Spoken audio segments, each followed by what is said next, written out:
So before I start this one up, just a quick disclaimer. I want to do this one for a couple of reasons, actually. The first is that I want to just check the sound on this phone, see if I've been having a lot of problems with the sound as far as my other videos go. So I want to try this out. I'm also wondering about the capacity for this channel to review, maybe some classic movies, which I would much rather do than see a lot of the newer stuff.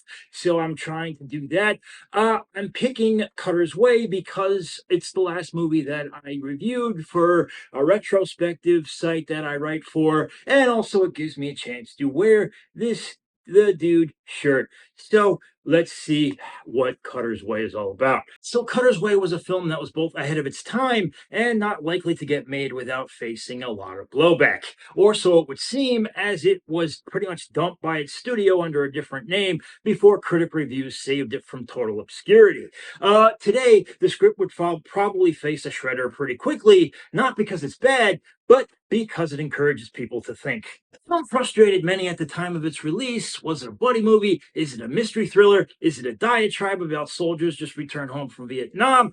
Part of the beauty of this is that it manages to be about all of these things, but the main target is something that seems to transcend space and time more than anything else, and that is the ruling class of the oligarchy. It stars Jeff Bridges as an Ivy Leaguer named Rich, who has a habit of walking away from commitment every time things get too hairy. It makes him a perfect buddy for Cutter, who's played by future Home Alone dad John Hurd, a one-eyed cripple who got most of his limbs blown off in Vietnam. Rich doesn't care about anything, and Cutter is too much of a crazy souse to give a shit anymore either. See, Cutter is one of the return, both angry and broken, and not so much looking for help as he's looking for an outlet. He does so by picking fights with people and drinking. Sometimes he creates a disturbance that brings the cops, only to don his own military uniform and get a perverse pleasure in hiding his considerable amount of crazy behind the very service that broke him. But he suddenly finds purpose again when Rich becomes a suspect in the murder of a cheerleader.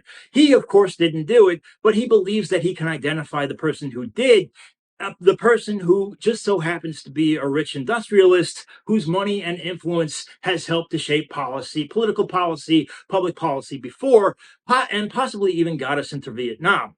Sound familiar? Hunter and the victim's teenage sister, played by Ann Dusenberry, hatch a plan to blackmail the industrialist, and when he accepts the money, they both agree to give this information to the authorities. Rich is also brought in on the plan, though he is its most reluctant player, as he knows it could be a suicide mission not worth the trouble. So, as you can see here, we have Jeff Bridges again playing a lazy layabout who gets into a blackmail scheme to help his Vietnam partner.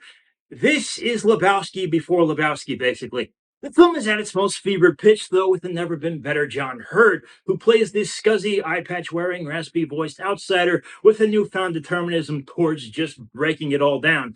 The industrialist may have destroyed his life, he may not. All we know for sure is that these guys make policy without ever needing to put much in the way of skin in the game, and then they let others do the dying for them, and Cutter has had enough of that. The whole thing really becomes an actor's showcase for the Cutters in general, as Lisa Eichhorn, who plays Cutter's wife, is about the second best actor here. She's suffering just as much in a house that is now just kind of dead. So dead, in fact, that buying fresh vegetables and meats as opposed to booze is seen as the most vital step the Cutter household has taken in a while. She's basically holding on to her marriage for dear life, while Cutter is basically dead set on mutual destruction. She does reach out for some sort of help, though, and the person who ends up reaching back is surprisingly the usually ambiguous Rich. It's a thing that's so pretty much subtle, but it becomes a huge turning point for his character in general, leading up to an ending that is just pretty much perfect. Cutter's Way requires patience, but there's great reward here to everyone who's paying attention.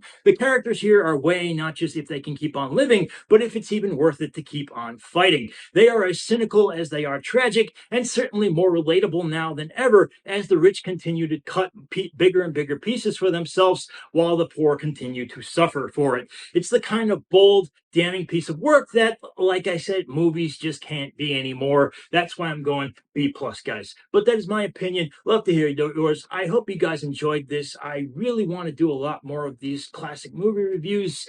And I'm sorry if I'm sweating or if I feel like I don't know. I'll leave it there. I hope you guys enjoyed this. Like I said, please click that like button. Please click the subscribe button. It would help me so very, very much to get this channel really, really rolling. I really want to do this. I really want to get myself started here. I thank you guys so much for watching. Bye bye.